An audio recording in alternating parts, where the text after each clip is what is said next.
So thanks everyone for being here. This is our first meetup of the year. And we're just starting to get back into the groove of these post-pan or transitional pandemic or something to do with the pandemic meetups.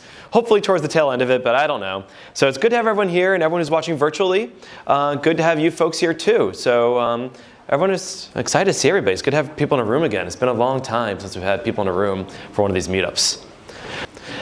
So the first thing we always like to do at these meetups, the very first question I ask is who is hiring? So if you're hiring, raise your hand.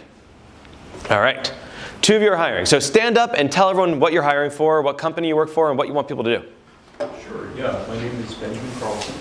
I work for DVO Incorporated, which is a part of Pitch Solutions. We're a financial technology company. We report on asset-backed securitizations. We're hiring for senior front-end and back-end engineers. And in the R space, we're hiring for a securitizations analyst with securitized products experience. So someone with some finance industry background and some ability to work in audit. All right, so if the people in the room, if you want to find them after the meetup, go up and say hi. Also this goes to the virtual people, but also you in a second. Go to the nyhackr Slack and post your job in there, because people heard you gave the talk, but maybe online it might have been a little hard to hear, so make sure you post it on the job postings, nyhackr Slack.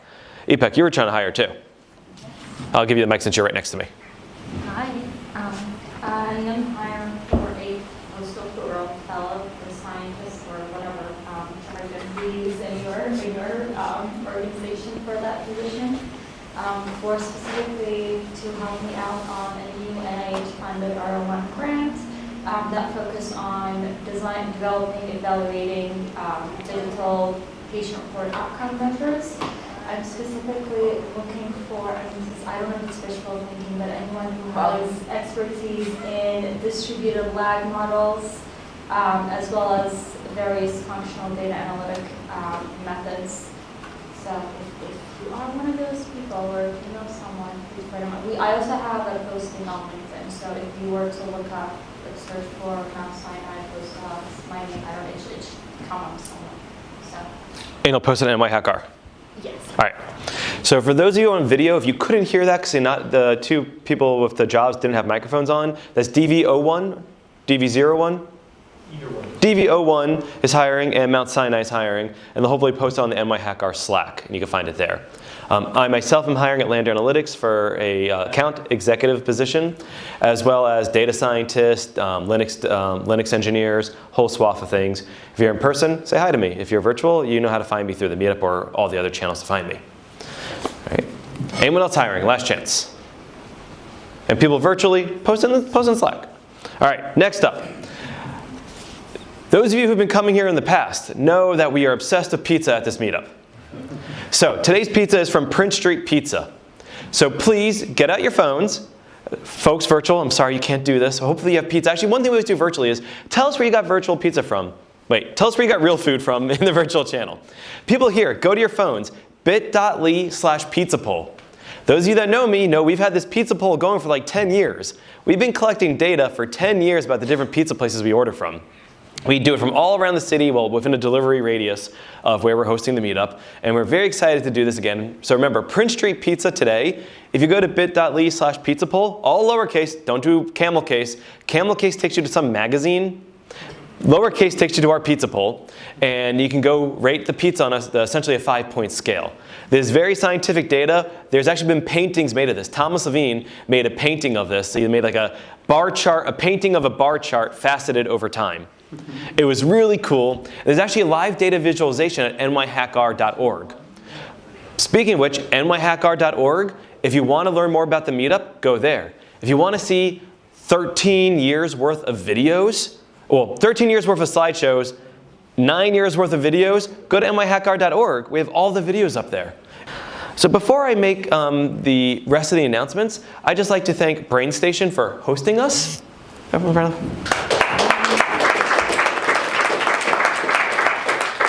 And they'd like to say a few words. Hi everyone, my name is Melissa. So welcome to BrainStation, New York. This is our wonderful Soho campus that you're seated in. This is our Soho room because of the amazing brick that we have over here that says Soho. We uncovered it when we were doing construction and decided to leave it. So a little bit about us, we are a digital learning company. We specialize in teaching digital skills across the digital learning lifecycle. So software engineering, data science, data analytics, product management, digital marketing, all of these different types of skills. We've empowered over 100,000 professionals thus far, and we operate on a global scale with campuses in Vancouver, Toronto, Miami, and London. So big thing for us is we have these boot camps. They are 3-month intensive programs, and they're really designed to empower those individuals and organizations for digital success. So it's an accelerated transition into a career in data science, software engineering, or UX design. It's full-time, 9 to 5 every day during the week. We also have part-time boot camps, so anyone who is not willing to kind of get up and quit their job for this type of career change can also work that way as well. So this is our talent network. One really great thing that we do in BrainStation is we have a post-boot camp because we know that people take our boot camps to change their career, to really jump into this tech space. So it's super beneficial that after a student graduates from the boot camp, we connect them with this amazing talent network. We have connections at Deloitte, Google, Capital One, like really household names that we can bring recruiters in from. We also have some amazing scholarships available. So we did offer New York Open Stat a scholarship program to our current boot camp running January 24th. And then we also have these amazing scholarship programs for our part-time courses that happen throughout the week. So you might have run into a few students coming in. We have a project management course running right now and a few other courses kicking off later in the year. So yeah, that is it from us. If you want more information about us, please check out our website. We have courses, boot camps kicking off all the time, and we're always looking for new faces on campus. So welcome, and thanks so much. So folks, there's a few other events coming up in the next few months that we'd like to make everyone aware of, just in the community. You'll be getting some emailings about this, discount codes. There is a Tampa Data Science Conference, the D4 conference, coming up in April. You'll get a discount code for that coming up if people want to go to Tampa. There's also a virtual program, virtual option for that. So check out your emails coming for that soon. There is a Data Council conference coming up in, I think, March in Austin. It's another good group. We like them a lot. And our finance will be in May, if you're into finance. And the New York R conference will be in July. More details coming soon for that. In fact, we've had a few speakers from that conference here. I know some of you have attended. It's a great conference. Really love it. Speaking of conferences, the rGov conference was back in December, and the videos are now up at rstats.ai. There's also a recap available. I think at Lander Analytics, I think the recap available. If you came, you got one of these awesome t-shirts that I'm wearing, because all of our conference t-shirts makes up like my entire wardrobe now. I have like a different color for all of them, like 5 colors for each. That's great. But check that out. If you want to check out the videos, rstats.ai. There's like 7 or 8 years, I can't keep track, 8 years of New York R videos. There are 4 years of rGov videos. So there's a lot of stuff up there, a lot of great content. In addition to the videos you'll find at nyhackr.org. Today is possibly a special milestone for the meetup. We're not quite sure. It might be the 150th meetup. The reason we're not quite sure is because technically in the manifest it's 151st. But one of those was a holiday party. So that doesn't necessarily count. One of them was just hanging out at the bar with a statistician who was in town. Does that count as a meetup? So today's either the 149th, 150th, or 151st meetup. Confidence interval, thank you. So given that we're inside the confidence interval, we can conclude that this is the 150th meetup. We've been going since 2009, so it's really exciting that we've hit this milestone, all these meetups. So thank everyone for being here. It's really exciting to hit this milestone together. And again, you can find all this stuff. Thank you. Hopefully we'll keep going more and more with all you folks in the room now. Next few months, we need a speaker for February, which is next month, right? If anyone wants to be a speaker, either in person or from the virtual land, let me know. We're also going to randomly call on people, Carlin, to give a talk next month. But seriously, we need a speaker for next month. We don't have one lined up yet. So if anyone wants to give the talk, and Carlin isn't able to, let me know. Because we like having these things every month. We don't like to miss a month. So we haven't missed a month in like 12 years. So hook us up, folks. March, we do have lined up. We have a speaker ready for March. We don't have a date yet, but we do have a speaker lined up for March. But April, May, June, going forward, we have some open slots. So if you'd like to give a talk, or you think maybe you'd like to give a talk you need convincing, say hi to me. Say hi to Nicole. Say hi to anyone who spoke at these meetups before. I think you'll see it's a friendly crowd, as everyone in this room is, and everyone virtually is friendly. Well, I don't know all you virtually. I don't know who's there, but hopefully you're all friendly. So please say hi to give a talk. So before I bring up our speaker for this month, she is doing a Herculean effort. She is badly injured, but she's here to talk to us. So let's all just be super excited that you're pulling through for us. So thank you so much for doing this. Please welcome Ipek.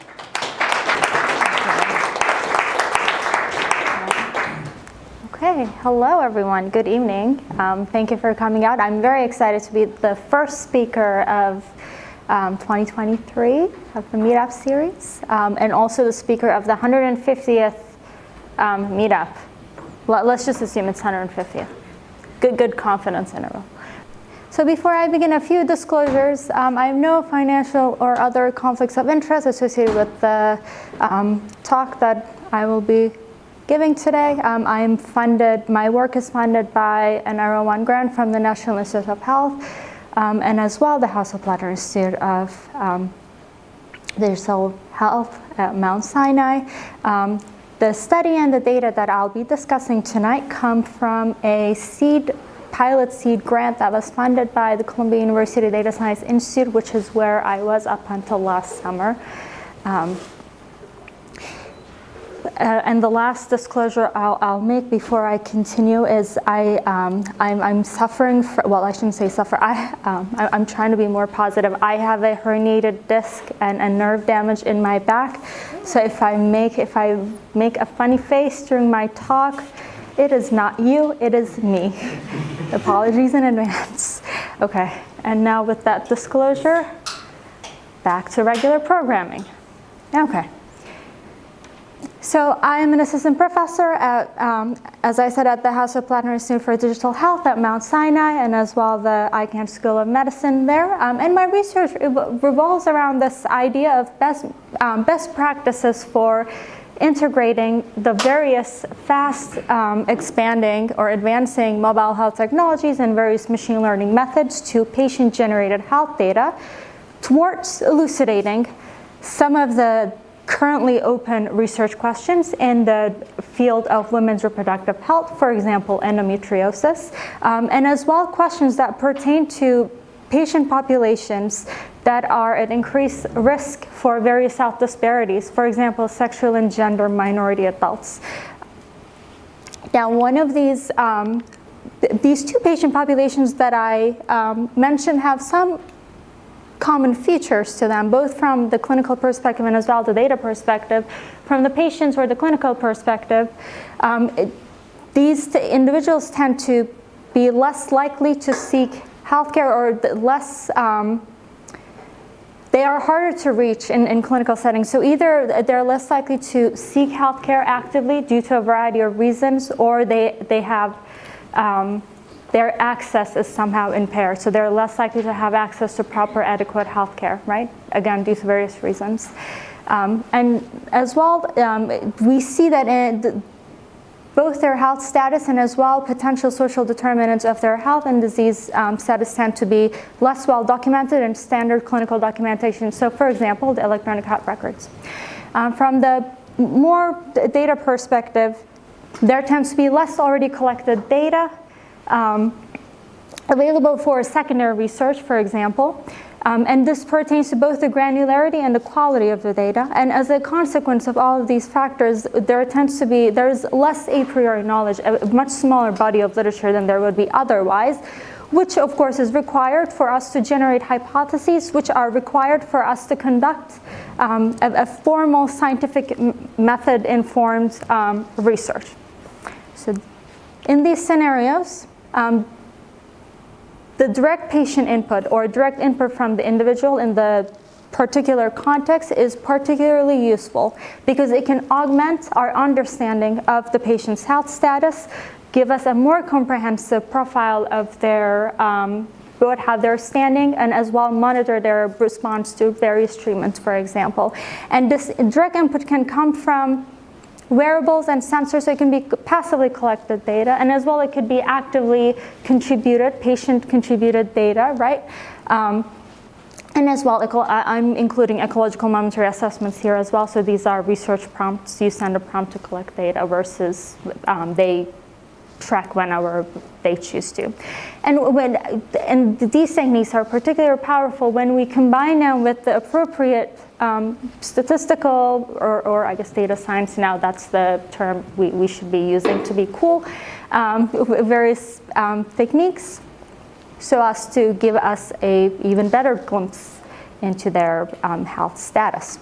And this, of course, combined with all of these techniques together, some of the things that we can get at that we can't otherwise at this level of data granularity is to look at trajectories, not just over time at the group level, but also look at things at the individual level, right? Small data issues, like do person level modeling or person level predictions recommendations, which is now, of course, one of the hottest topics.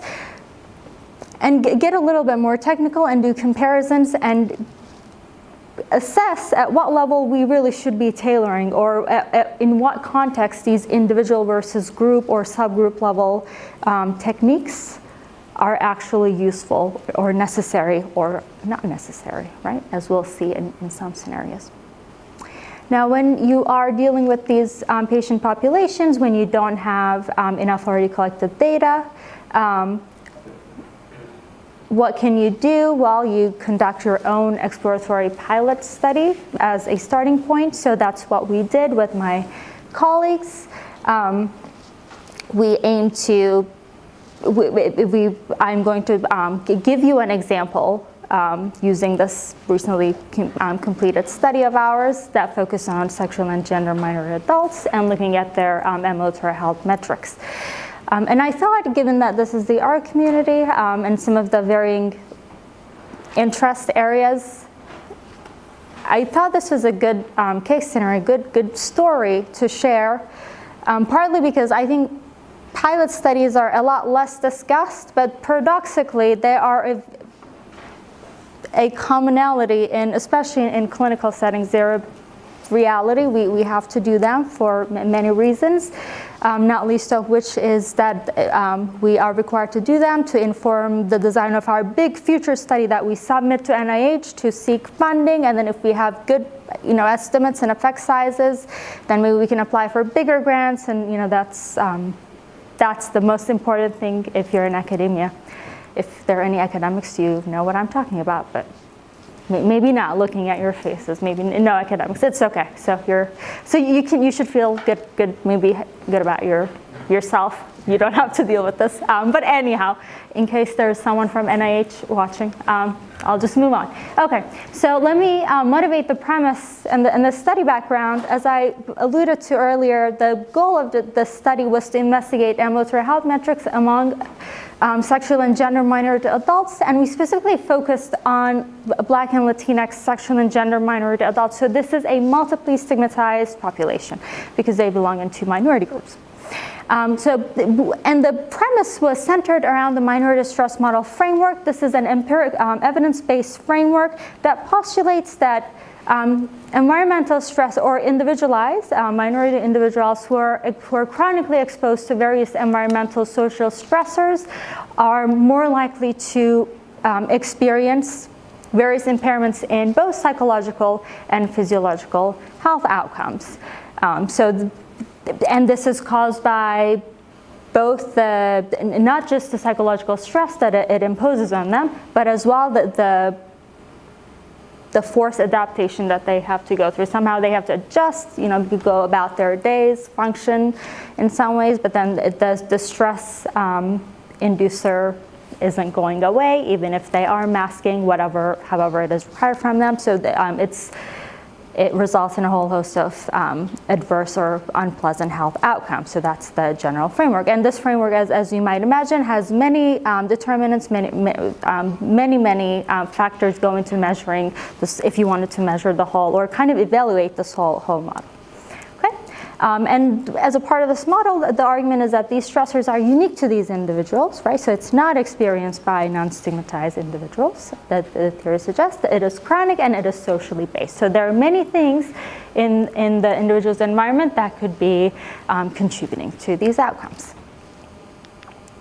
Okay, so given the I guess the theme of the night, and this is in our community, I'll be taking a data lens, and the questions that I'll be investigating will focus on the data-related aspects of the study specifically, so we'll get a little deeper dive into it. But the overall study also had some clinical questions, and I'm happy to talk about those afterwards if you are interested, of course. So we aim to collect, because it's an exploratory study and because there are a lot of unknowns, and as a starting point, we wanted to collect a wide range of data. We aim to collect ecological momentary assessments and as well objectively estimated data that are related to, that we theorized were related to the minority stressor model among Black and Latinx sexual and gender minority adults. And some of the questions that we asked that were specifically related to the data and to be able to answer our questions was, are these relationships, so the exposure to the various stressor and the outcome, are these relationships stable over time within an individual, right, like within person variability, and as well, what is the magnitude, if any, between individuals? So does one person experience this, or the outcome, or the exposure, similar to the other individuals in this sample? Just a very brief, to describe the standard sample, we ended up with, we had 43 individuals, sexual and gender minority individuals of color. We had, the median age was pretty young at 27. We have an okay range, 19 to 57, but of course, you might say we don't have, all older adults, which is fair. About half were full-time employed, and we have a pretty good mix of other demographic factors as well. Okay, now let's get a little bit deeper into the data structure. So we have a hierarchical data structure, and we have data coming from multiple streams. We have first baseline measures. Apologies for the typo. So these are the trait measures like lifetime exposure to discrimination experiences, depressive symptomology, anxiety, but again, lifetime, asking them about their past life or the past several years and so forth, right? That these were measured only once. Then we have the day level measures of, again, depressive and anxiety symptomology. Have you experienced any discrimination-related incidences today? We also asked them about anticipated. So how much do you anticipate today, or did you anticipate today? And other things that are other outcomes or other measures that have been indicated to be associated with this population specifically. So like there could be internalized stigma and so forth, which have been indicated in the literature to be associated with, for example, impaired sleep health. Okay. And then we have, at the even more granular level, we have continuous measures. So we had them wear wrist-worn trackers, Fitbits specifically, to collect physical activity and sleep data. We had individuals provide data for up to 30 days every day, and also wear the trackers for 30 days. So we have data a little over 30 days for some really eager participants. But of course, again, given the nature of the study, we have some missingness, which is beyond it's another, maybe for February we can talk about missing data. But anyhow, I won't get into the missingness. Okay, so As the data lead on this study, I am really concerned. My major concerns are twofold with respect to the data. I want to maximize the data that I already have. I already have a small sample, right? I only have 43 individuals compared to millions of patients you get from electronic health records, for example, which has its own host of problems. Or questions and things that you need to consider. So in this case, I want to maximize the data that I have, but what I have, where I don't have strength in numbers of participants, I have strength in the temporality of the data, because not only do I have 30 days, and in some cases twice a day, data on some of these measures, I have continuous physical activity and sleep data. And given that this is a prospective study, and given that we had phenomenal coordinators, if I say so myself, even if the data were missing, we had a pretty good sense of why it was missing in most cases, of course, with a few exceptions. So I want to, if possible, specifically for the wearable data, I want to be able to look at trajectories, and I do not want to collapse into a scalar. So what is typically done when you have, right, like if you have read any studies that have physical activity as an outcome, they look at day-level summaries or week-level summaries. So I don't want to do that. I want to be able to use entire days data, if possible, as the unit of analysis. Now, my second concern is I want to understand the extent of variability that occurs within versus between individuals. And why is this important? Because it has various downstream implications. For example, if you want to design an intervention, you want to know before you jump into let's do a personalized individualized intervention, the first thing you should ask is, well, do we need actually individualization or tailoring, right? And if yes, at what level? Sometimes you don't need person level tailoring. Sometimes you can get away with subgroup tailoring, right? Like if you have a heterogeneous disease, you could do subgroup disease level or phenotype level tailoring. Sometimes that is what is necessary. So I want to know the level of precision that I need. I also want to know, identify the time variant versus person-dependent variables, because again, that'll inform what kind of intervention I should be designing for a given individual and what time points it could vary. And it could also, given that this is an exploratory study, it could also reveal, tell us, and given the wide range of data that we're collecting, ultimately we want parsimony. I want to get the most bang for my buck. So I want to know which of these variables have the highest predictive values, so that in a subsequent study I can focus on those variables and not so much the others, right? If they are time and cost intensive, then maybe I can forego those. Okay, so when we say variability, this is of course not a novel term. This is very commonly estimated, quantified, talked about, but essential. And there are various different terminology in the field, but ultimately the essence of it is looking at the components of variability and the hierarchical decomposition of variance in whatever outcome of interest you have. If you have heard, I'm sure many of you have heard of inter-class correlation, which is, it's the proportion of the within versus between group source of variance. Again, very, very common and old term. And in R, of course, we have the mixed level modeling framework, which is a great, powerful framework where you can extract the random effect variances, and then you can very nicely and easily get the group level versus within individual variances. So that's very easy to do. You might have heard this is also called, sometimes it's called the repeatability, because it also allows you to evaluate the reliability or stability of a measurement. So if that's of concern to you, you know how stable a measure is over time, you can also use the same framework to get at it. Now, and of course for MLMs, we have the LME4, Elmer test. There are lots of many libraries in R that does it. They're great. I use them every day, all the time. So if any of you have been involved in their development, thank you. Now, what is because sometimes not so easy is to quantify the uncertainty in estimates just by extracting these random effect variances.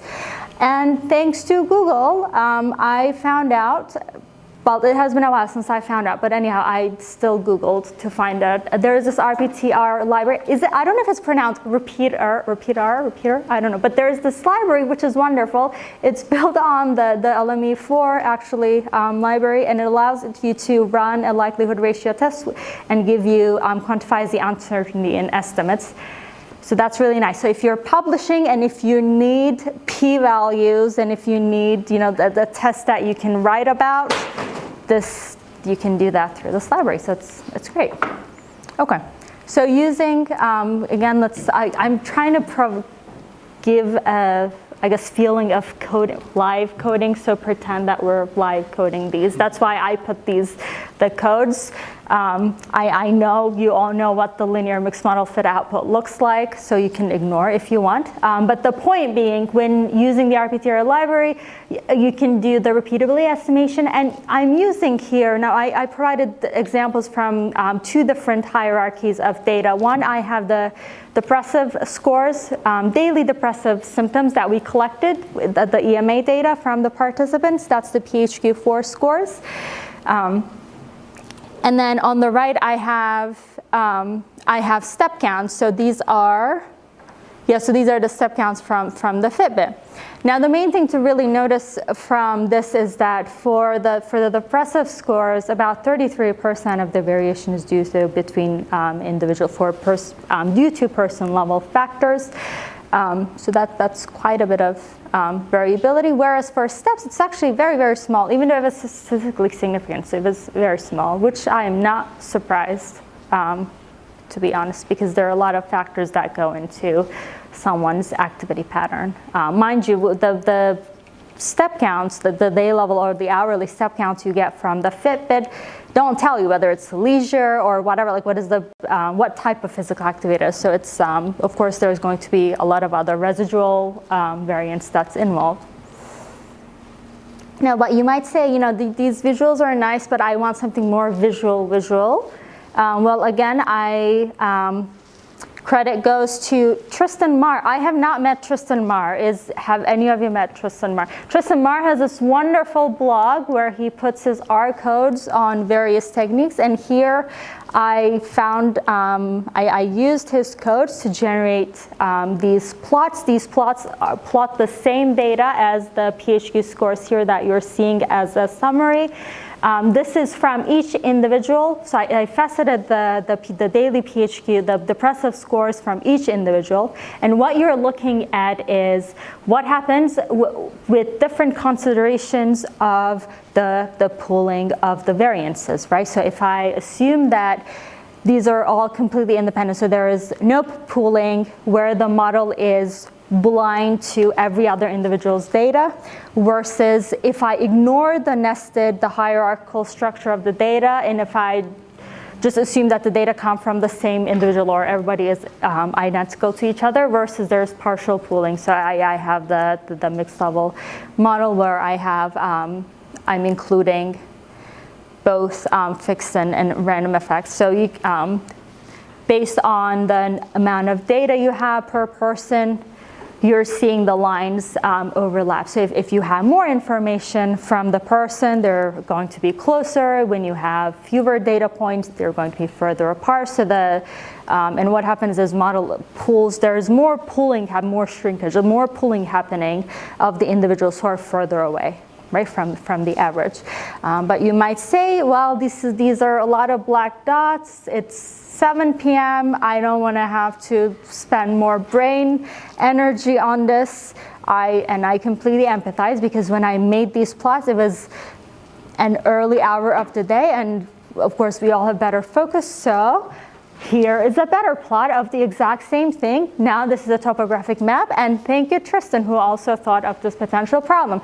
Now we're looking at the distance between the pooling and the average effect versus the no pooled. And again, the outliers, so to speak, the ones who are further away are the people who had fewer data points, or in other words, the ones who did not adhere to the study protocol as well, so maybe they dropped out. I don't know, but anyhow, that's basically what's happening. Okay. Now, but you might, and I know this because I watched previous R talks, I know a lot of you like Bayesian methods, right?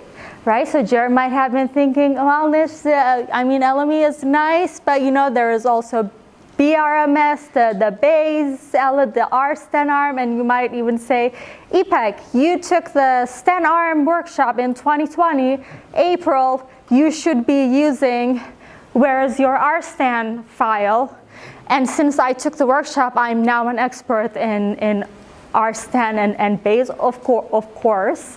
I did not have to Google for this. Well, I also made you a Bayesian answer. So this is, again, thank you, Tristan. I wish we could find this Tristan. I'm really grateful. So again, I did look at my workshop codes a little bit for this. So thank you. And I still have the book. That's also wonderful. Anyhow, so you can also do a Bayesian.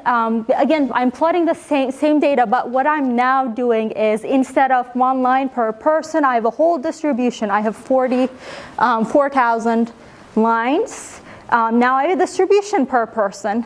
And what the whole, again, thing that we can see from, the main point we can see from the Sledis chart is that the individuals that have the larger blob are the ones with the larger uncertainty, right? So the model is having a much harder time estimating those individuals versus the ones who had a lot more data. So their confidence bounds are a lot tighter.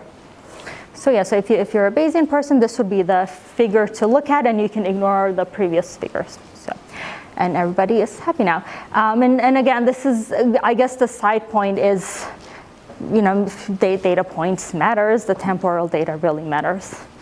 And if you do EHR research, we can grab a drink afterwards and commiserate about the data point, but that's, again, maybe February topic.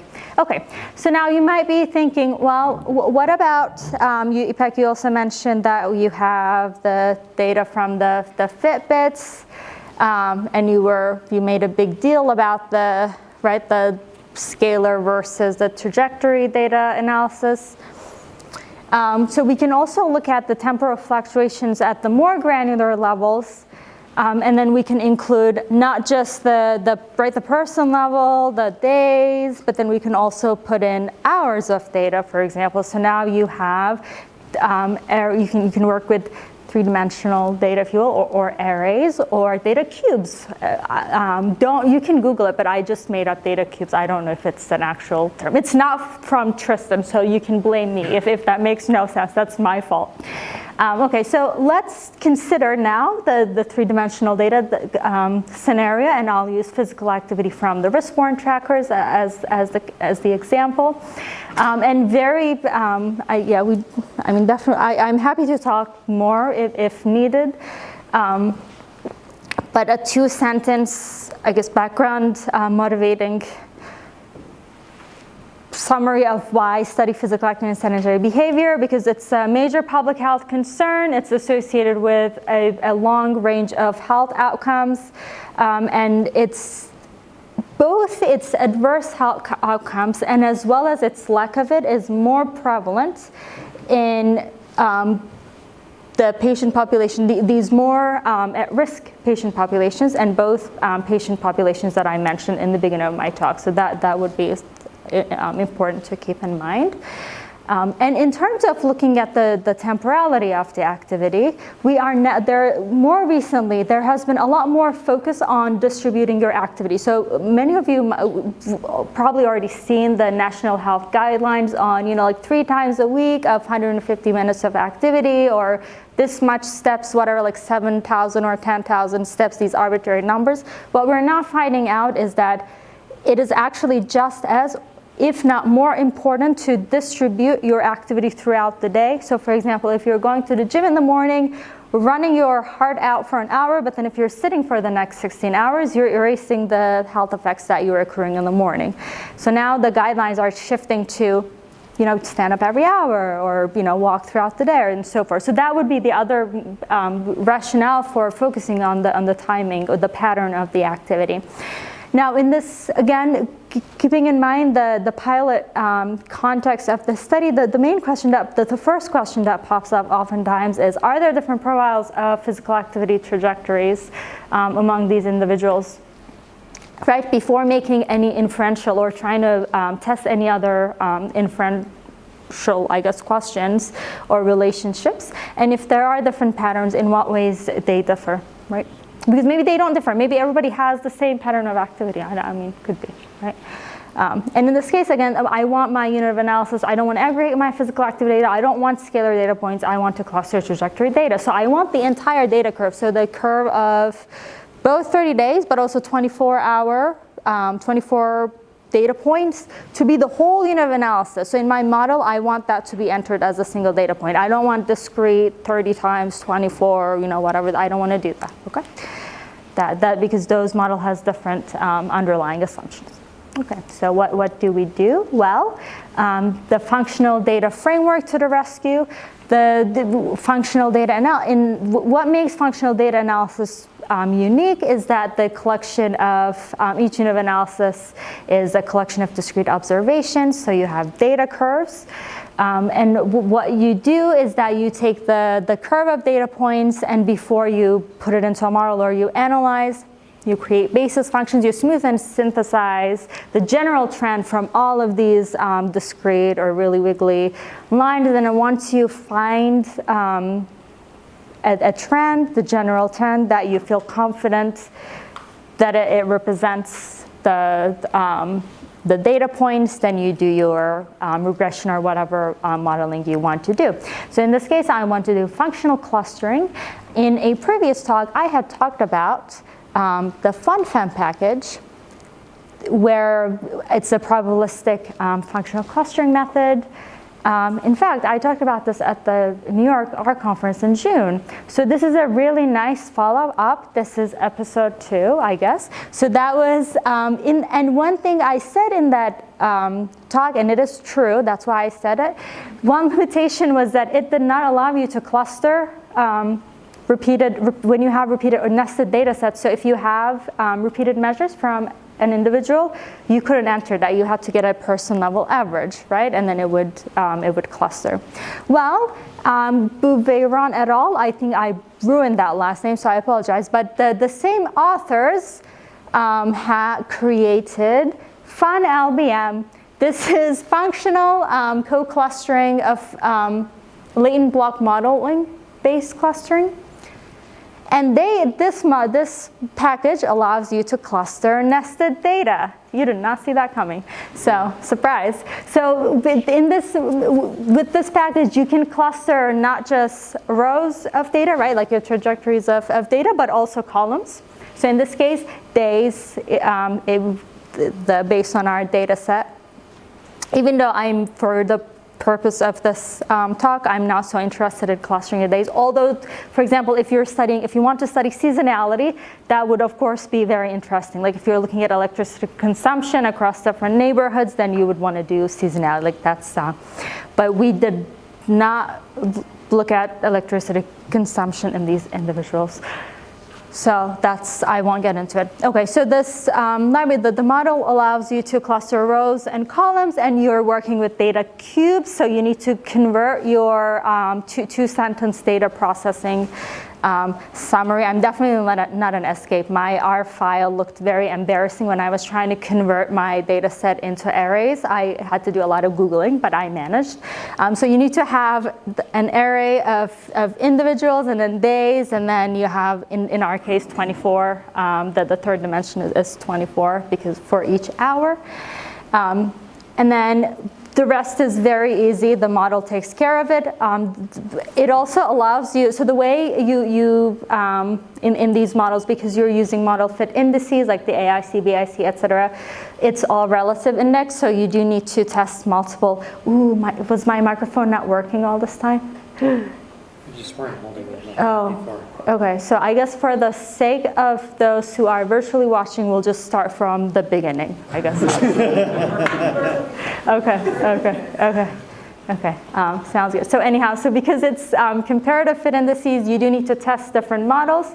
And the model does allow you to test out different ones within one single model, so you don't have to write a loop through function, which I'm really bad at. You don't want me to write a loop function in your computer unless you want it to crash. So this is very great. So I tried a bunch of different models with different cluster resolutions.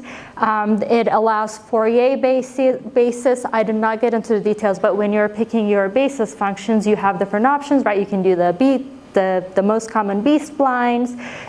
If you have periodic data, you can do the Fourier function. So here, the default is Fourier. I don't know why. I'm going to speculate. Maybe because they had the seasonality in mind. Maybe they thought the most user might have Fourier. I mean, I don't know. But anyhow, you can put in B-spline, splines, or Fourier, different initialization methods. I played around with a bunch of them. It's a pretty solid package. In none of the cases my models crashed, so it survived me. So I think it was a good test. But anyhow, so I tested different cluster resolutions with different. So clustering both in terms of the number of individual clusters or phenotypes, if you want to use that terminology, it's the same, or and as well clustering the days, right? But I kept the days at 2 because, as I said, I don't expect this is 30 consecutive days from each individual. So I don't expect a lot of seasonality. There could be some weekday effects, but I did actually, not shown here, but I did test there was no weekday effects. So I just kept it at 2 because I'm focusing on trying to compare individuals.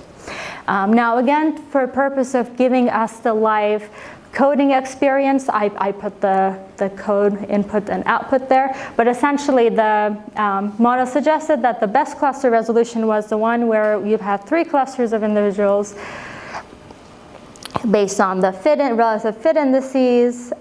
We had about 48% of the individuals in one cluster, about 36, so about a third, and then about 17% in the third cluster of individuals. And then for the day clustering, it was about 35 and 65, but that's it's kind of not very surprising. Okay. So that's a pretty good distribution. So you don't want, when you are doing this type of clustering, you don't want to end up with clusters that have too few individuals. Like if you only have 3 people, you should probably try different models. That's probably not a good model, unless there is a theoretical justification for why you would have those 3 outlier individuals or really distinct individuals. Okay. So again, the fun LBM package has these nice built-in ggplot2 based plot functions that you can plot. So in the first one, you're looking at each individual's clusters or phenotypes, activity patterns, predicted activity patterns based on the 2 different day clusters that they had. And on the right side, it's just the 3 clusters based on the day separated by the day cluster. So the 2 figures, if you just compare as a whole, it shouldn't differ too much, but if you compare the different colored ones, so individuals, there's some difference in there, some meaningful difference in there, which is why I generated my own figures. This here, you're looking at the 3 individuals. I specifically named the phenotypes so that it's distinct from the day. So these are individuals, okay? So 3 different phenotypes or clusters of individuals based on their activity patterns. We could very loosely, we could think of one of them as being the really sedentary group. The second and the third might actually look different, but there are some distinctions in there. For example, the phenotype 3, the third cluster, have a more distributed pattern of activity. Even though they do seem, their total might seem a little less than the second cluster.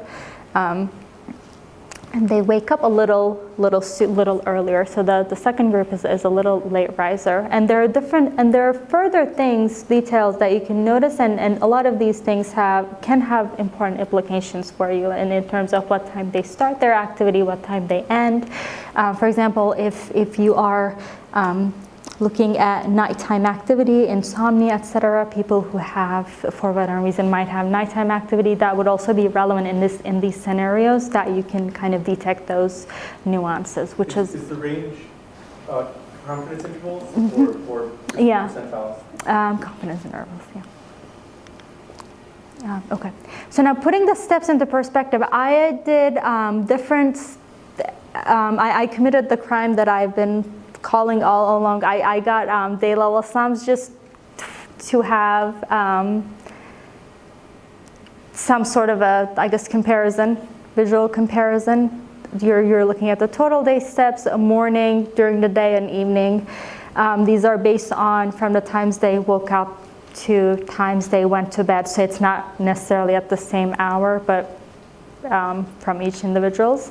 And if you wanted to put this into further perspective, like if you wanted to somehow compare these two thresholds or cutoffs, there are actually published suggested or recommended step thresholds that would allow you to loosely assign the individuals to highly active, or low active or sedentary groups. So we can do those. That would allow you to, let's say that clusters 1 might not be sufficiently active, for example, and so forth. So you can again make those distinctions, right? Okay, so now these are exploring, are there different clusters and in what ways they are different. And okay, so the next step might be, you might be wondering, okay, now that I have these different clusters, that's great, and you made all these plots, but what are some other questions that we can ask? The other things we can do is, once we have these different phenotypes between individuals or days, if that's what you are focusing on, you might be interested in whether they are differentially associated with these other outcomes that we collected in the data set that I mentioned, right? We had the EMAs, we had the day level data, we had the baseline. So in this case, in this example, it turns out that actually they're not explained by the demographic factors, like the things like age, gender category, orientation, etc., as well as their traits, so the baseline anxiety and depressive scores, for example, which again, I wasn't, as a kinesiologist, I'm not too surprised, because there's a lot of other residual factors that goes into explaining your day-to-day activity, but it was a good sanity check to look at. Also sometimes interesting, every now and then you'll find a significant relationship, and then it turns out there's a reason for that association. And then you can look at the day level, right? Are there certain day level associations that differ across these clusters? Now what happens is, let's see, is this the four? Anticipate, yes. So it turns out there are some associations, some differences in the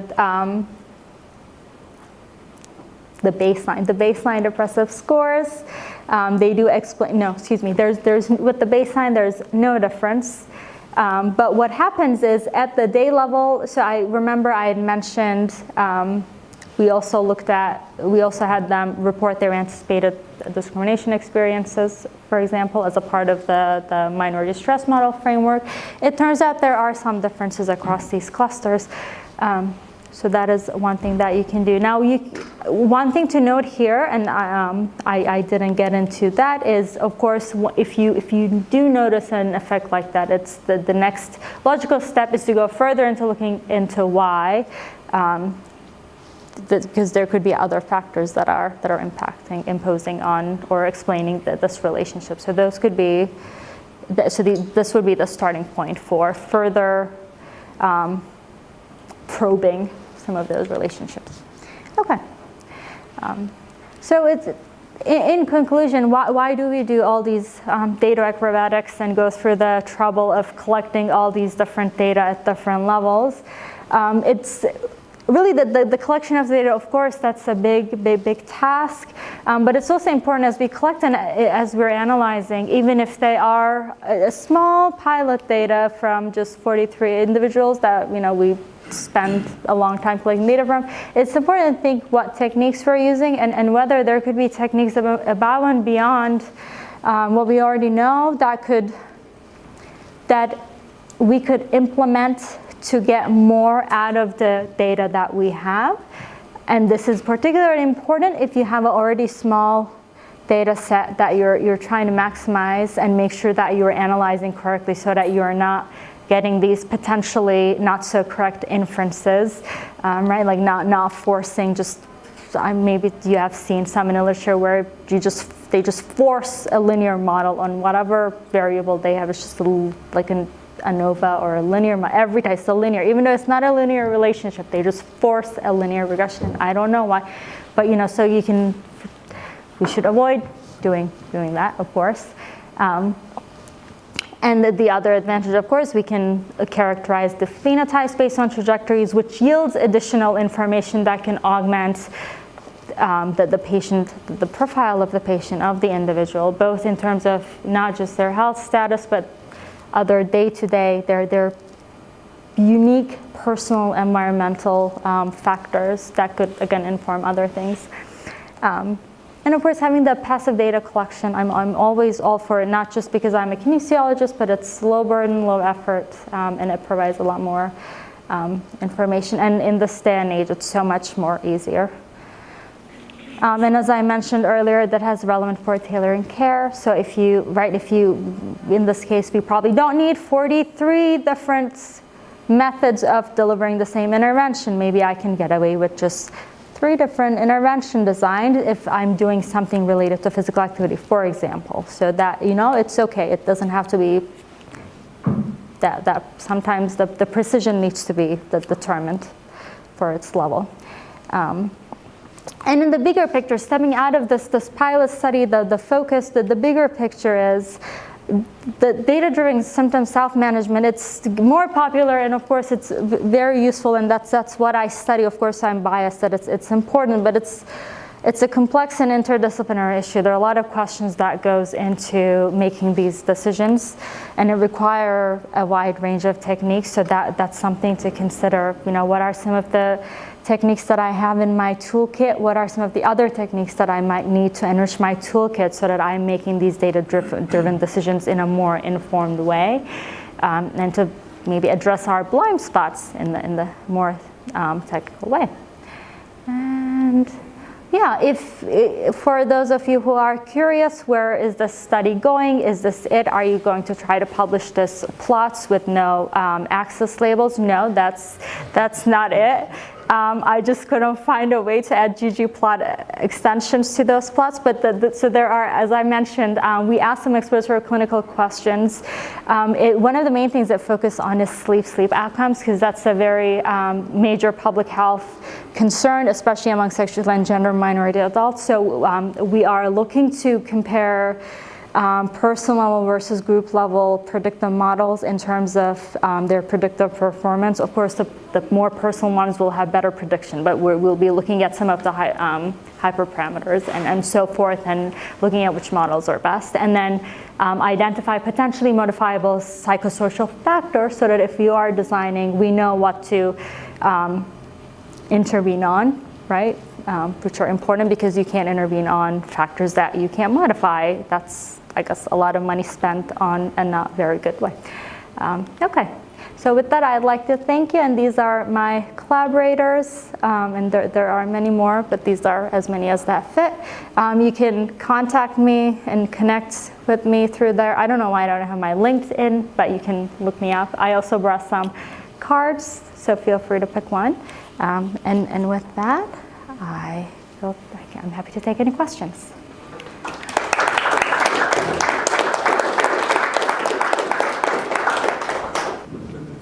The three phenotypes are really very striking.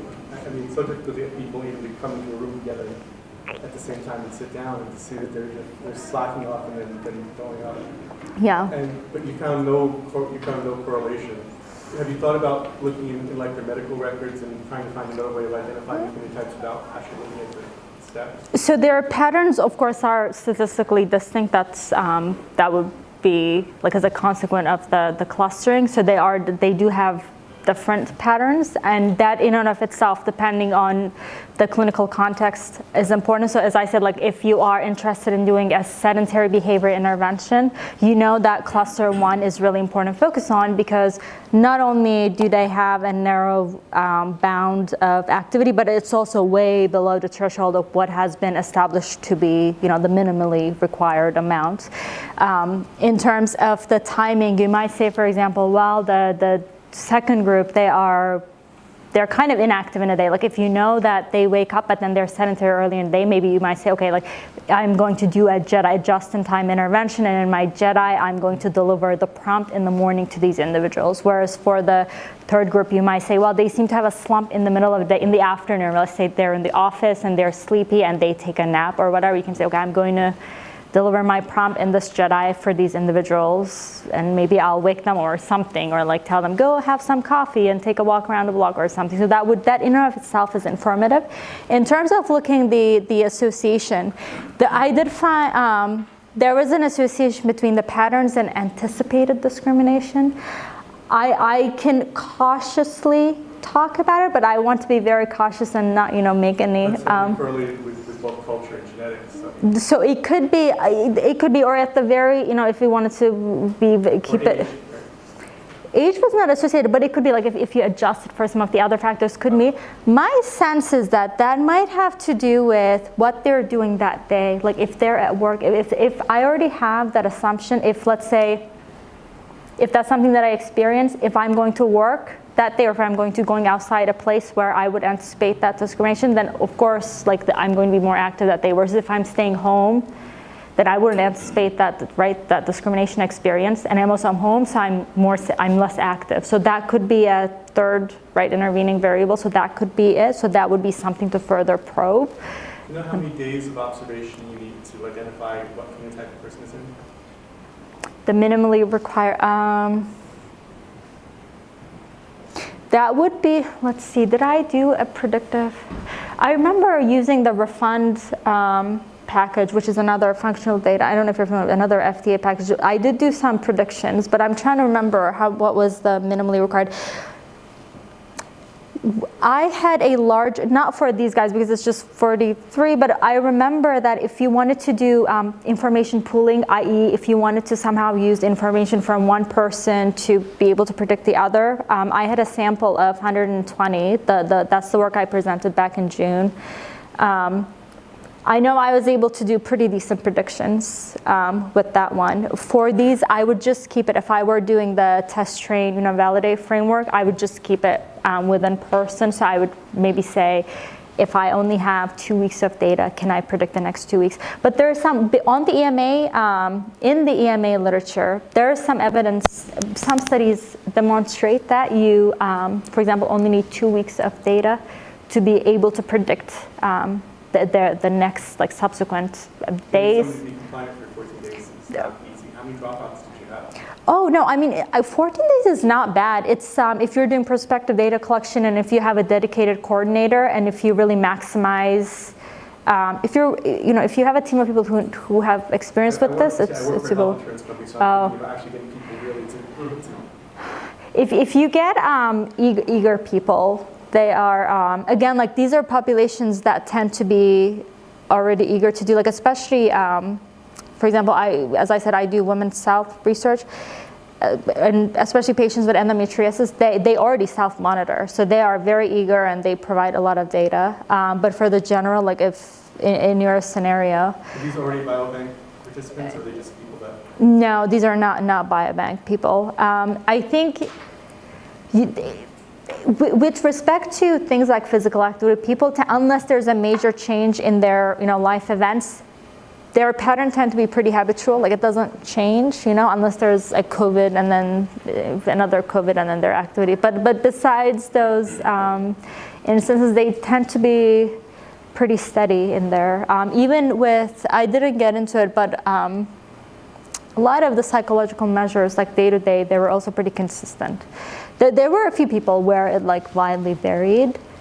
There is this argument, the saying in the psychometrics literature, each individual has their own style of using a scale. So given, let's say, the VIS, their mental perception of what is a score of 0 and a score of 100, which are the minimum and max on a visual analog scale, like they actually have their, like that perception differs. So my score of 0 is different than your score of 0. And you can see that actually if you have a large enough sample, like you'll always have those few outlier participants who just give a score of 3, whatever the circumstance, just score of 3, it's a score of 3, they're just adamant. And of course that like ruins your data sample, but that's another question, it's a problem. But you know, that's, so you're going to get that kind of variability, but if you're keeping it within person, they tend to be pretty consistent. So with minimum, I think it would depend on the variable. But if you're looking at physical activity, that should be pretty stable. Like if I have a few days of weekdays and a few like weekend days, and then don't collect data on like special like Christmas Day, so forth, then they should be pretty steady.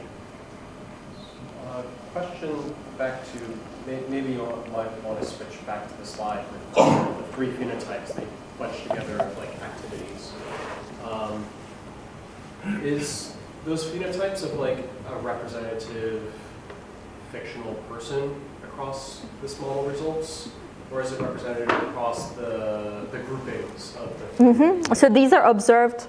So these are observed steps per phenotype per group. Yeah. So I guess one question that you might have is like, how does one individual look compared to that?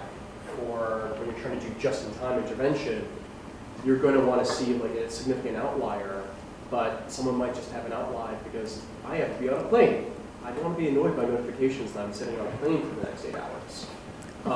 There's times when you need to appropriately have intervention, and other times where it's like counterproductive. Yeah. Is there ways to pull signals out, or is that still an ongoing challenge? Oh yeah, you can. I mean, if you have a good platform where you can input that sort of information into your algorithm, your model, your agent, whatever is creating those just-in-time prompts. You can do it. One example being we spoke with Michael, the StudyU platform that is being developed by the House of Plattner Institute, right, with Stefan Nadal. So they have, for example, there are platforms that are being developed where you can personalize the circumstance-related factors, and even at a more basic level, in these instances, what we have is if you have a mobile app delivered intervention, they can just like hit pause and then they don't receive a prompt, or like they say, hey, I'm flying, and then you have that information. But then the person might just be annoyed and just say like, I'm on a plane every day, and then like that ends up being missing data. So that's not missing at random. A love letter to your programmer could help find those outliers. And turn on their GPS, from afar and still collect data. I'm not recommending you do that, but yeah, so that would be it. Yes. It's interesting that literally no one hit the active category of any of the participants based on what healthy adult. Well, cluster 2 by like 1, right? Yeah. Also, these are means. I think there were some individuals who were active on some days. I don't know if this was partly because, let's see, so the bulk of the data collection happened last year. We started in the spring of 2021. So one could potentially argue maybe they were still under the effect of COVID, right? So some of them were inactive. But then there was a lot of summertime data collection, so one could counter argue and say, well, if it's summer, by then, people are more, in the summer we know that people are more likely to accumulate more steps compared to, let's say, winter months. So that's something that would combat that. So yeah, so that would be it. Or maybe this is just an overall sedentary sample. Yeah. And then also, it would be interesting to know the employment status. So for employment, I had about 50 full-time, about 30 part-time, and then we had, I think, maybe 20 or something, like either not unemployed either because like they're retired or they're student or so forth. But across the clusters, that it was pretty evenly distributed. I think because by now even people's work schedules are, some work from home and then some people are active, and then even if you're working in an office, you're sitting all day long. So I think that there's so much variance even within the categories. in the cells of organisms. That could be, but on the other hand, when you think of the general, U.S. population, sedentary behavior is, the prevalence of sedentary behavior is very, very high. So maybe it's not that surprising. So that's, yeah. So I guess, mind your steps. I guess, okay, yeah. All right, one last question if there is one. Going once, twice up. Yes, from the research perspective, how do you make sure that the sample you collect is representative of the target group that you target at? Like, would you apply some questionnaire or survey about their lifestyle, like would they drink, would they smoke, or are they morning person or night person, like that impact their sleep quality and status?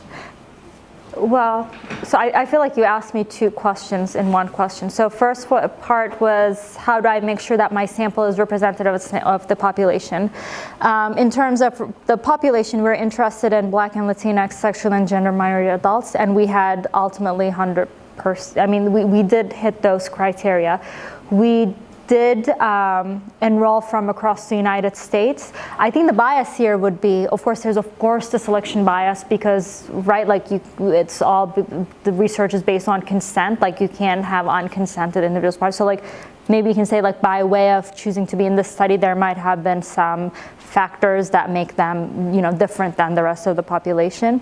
But we didn't stratify based on, this is a pilot study, so we didn't stratify by let's get at least one person from each state, that we didn't do. In terms of baseline factors like smoking and so forth, et cetera, so those are not so, in those cases, we're not so worried about the representation because the minority stress model, it doesn't necessarily make statements about those factors. Like these individuals smoke, so that wasn't a thing, but we did collect information on those, like drinking, alcohol consumption, and smoking, etc. So yeah, we do have those data. Well, we haven't, I haven't analyzed that yet, but we did collect data on it. Folks, big round of applause for Ipek. Before we all run away though, just a few quick last announcements. Ipek talked about the stand workshop. That's something we've done every year except for last year. Last year in the pandemic just sort of wore down. We're going to try to do it again this summer at some point. We have a stand workshop. It's 3 days, taught by Jonah Gabry, sometimes Michael Betancourt, sometimes other members of the team. Andrew Gelman shows up for a little bit of it sometimes. I know you've been to the workshop. You've been there. It's a really great workshop. I've learned a lot from it. We've been doing it for like 7 years, and I keep learning more new stuff every year. So it's a good workshop. We'll make an announcement about that once we get our act together on that. Also workshops with the New York Art Conference coming up in July. There's going to be workshops there from like Max Kuhn and Rob Heinemann. If you don't know who they are, Max Kuhn wrote Tidy Models and Carrot. Rob Heinemann wrote Forecast and Fable. And there's going to be lots of other workshops as well, but those are just the ones that are top of mind. So remember, there's a bunch of conferences coming up in the next few months. Like I said, New York R, the Tampa Data, the D4 Data Conference, the Data Council Conference in Austin. You'll get emails about all of those with discount codes, whatever the conferences provide. We have a March speaker lined up, but we need a February speaker. So someone from this group in person or virtual is going to be our February speaker, right? One more round of applause for Ipek. Thank you very much.